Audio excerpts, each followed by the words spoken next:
Hi everyone, welcome back to my channel. So today we want to talk about our key takeaways from our internships, and this is Gavi here with me. So let's just do a quick introduction. I'm Shana and I've done a few internships in AWS as well as Unilever. And I'm Bhargavi and I've done internships in Acing Health, ServiceNow, Factorum, which is a startup, Microsoft and AWS as well. Hey! So maybe we can first start off by talking about finding internships, and I think I speak for both of us when I say that the finding internship part was definitely a very challenging struggle for us throughout the past 4 years. So I think in my first year, one of my biggest struggles was finding out what my interests were and what I was good at, and so because I wasn't sure of both of these things, then I couldn't really find the best internships for me.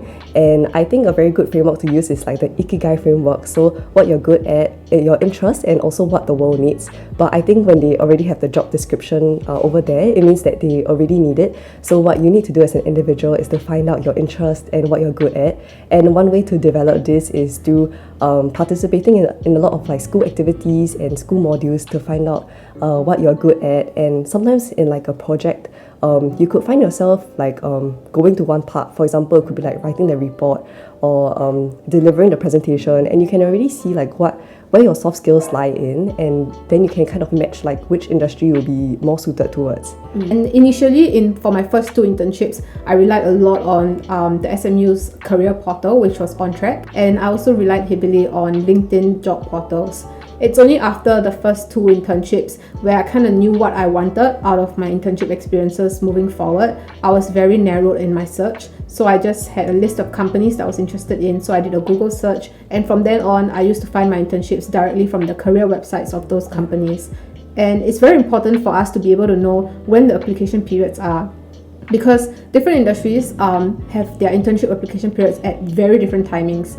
I think sometimes it's a bit difficult to keep on the ball with all the deadlines, because you could be applying to like 50 to like 100 firms, and you have to keep track of which ones you've applied to and which ones open when. So I've actually talked about this in my Notion video, where I talk about my internship tracker and about how I put like if the HR hasn't replied me in 2 months, I can keep track of the date that they last responded to me to know what my status is. Okay, so next up, after finding which internships you want to apply for, a lot of people sometimes struggle with their resume. So these are some of our tips from the resume. So I think it's very important to put in quantitative results from each of the internships. So a lot of people sometimes might put very vague descriptions like my day-to-day duties included this, but it's best to put like maybe 2 to 3 of the key projects that you were on and what was like the end result. So it could be bringing a brand to be like the number 1 in China market, for example. For me, what I have in my resume is I kind of highlight the parts, because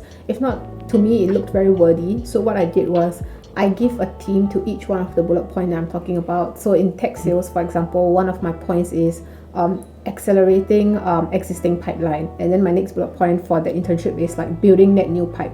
So it just gives the person who's reading your resume overview of like what exactly you did during your internship. Yeah, so to add on, right, to help with that, we could actually start with a verb. So for each of the bullet points, it should be led or like supported or I don't know, brainstormed or something like that. Yeah, and also it's good to, after you're done with it, it's good to get it vetted by multiple seniors and mentors. And we understand that for like different industries, there's also different like standards for their resume. So it would be good if you can reach out to seniors in the particular industry that you are applying for, and then you just get multiple opinions. You can just ask them to comment on your resume so that you can make the changes immediately. And one of the really great tip I got from a senior was to put your experiences as like it must all have like a common theme. So it should either be in the same industry, or if you're jumping around industries to find out what you're interested in, you cannot make it seem as though you are like unsure of your path. You must show a sort of progression. For example, you could say that like in my first internship, I explored this area, and within this area, I found that I was more interested in this, and therefore you progress to this other industry. Yeah.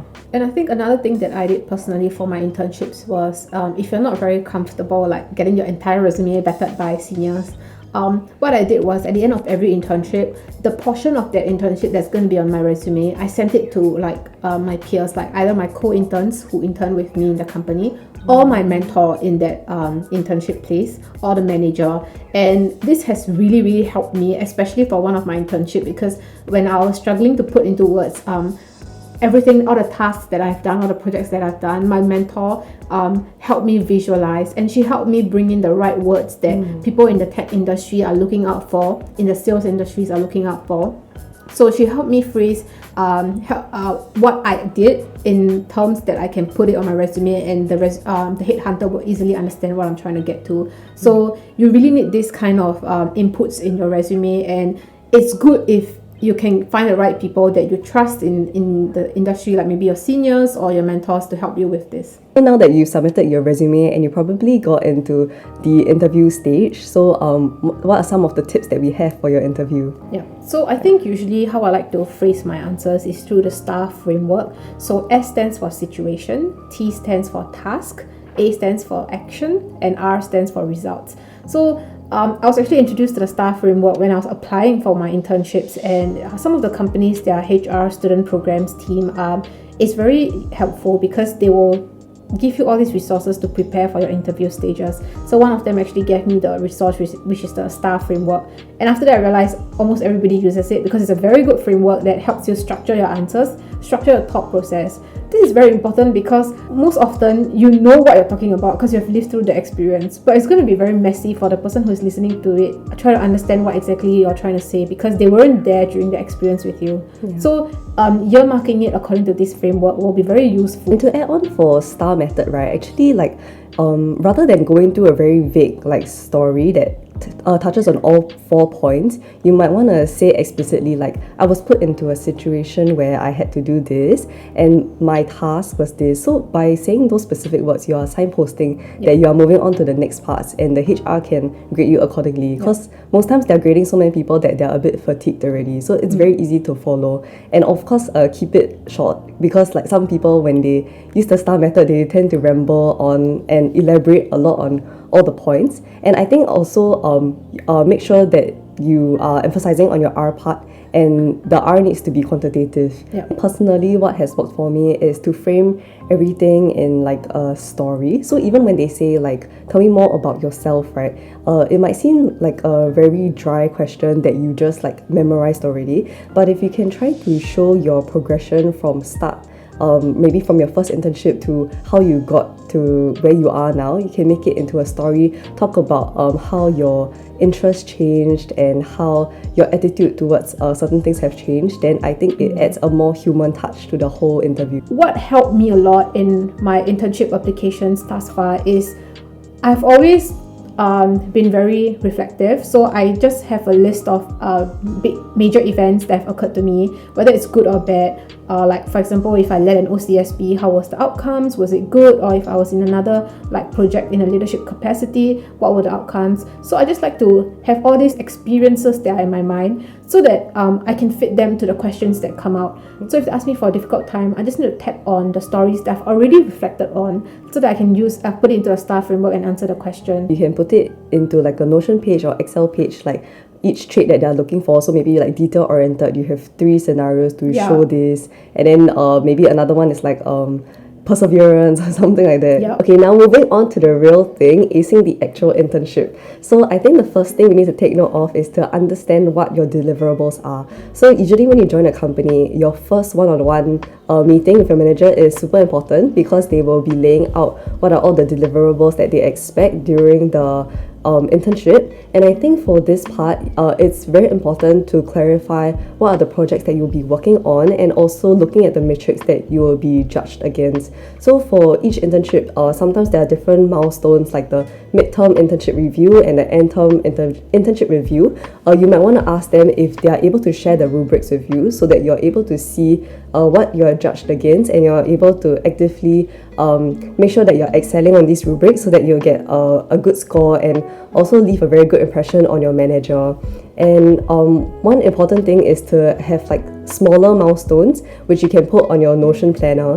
So for example, for me, if it's gonna be a 3-month internship, then for example in my first month, my milestone would be to perhaps talk to X number of people within the team, and then in my next month, maybe I want to do a project from another team. So after I become familiar with the whole organizational chart, I might look at projects from the other teams. For example, for all my internships, I've actually never dabbled in sales, even though it was an area that I was interested in. And in Euromonitor and in AWS later on, I let my manager know that sales was something that I was interested in. So I was able to be linked up with a sales representative who was able to get me onto their calls.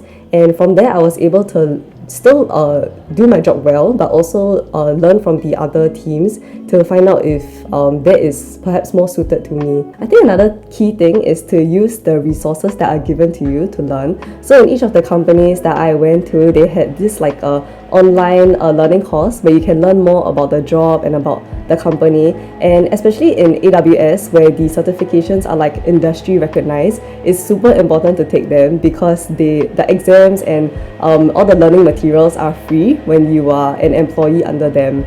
Yeah, so I took the certified cloud practitioner, which usually costs around 100 plus, and I got the video course and everything for free. Yeah, so I'll definitely be utilizing the resources more when I go in full time and trying to get as many certs as I can.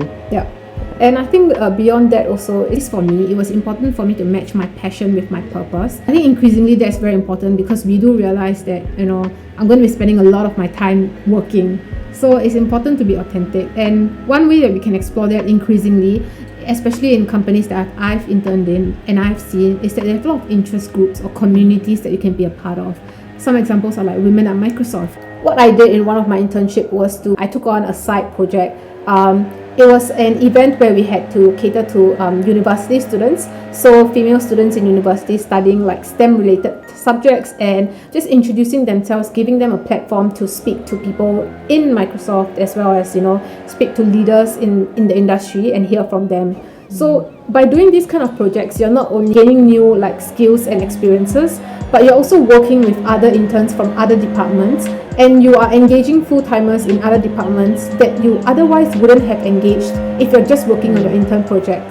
So I think this is also something that you can explore to ace your internships. To add on to that, I think in terms of building a very good network, that was something that was very useful for me when I was interning. So what I tried to do was not just to speak to like my manager and my mentor, but I tried to speak to a lot of other people in the office as well. And this was something that my mentor encouraged me to do actively, because before that I didn't really do it, and I was actually very shy to do it as well because it was a virtual internship. You had to go into people's inboxes and be like, can I set some time for a coffee chat with you? So it was a bit awkward.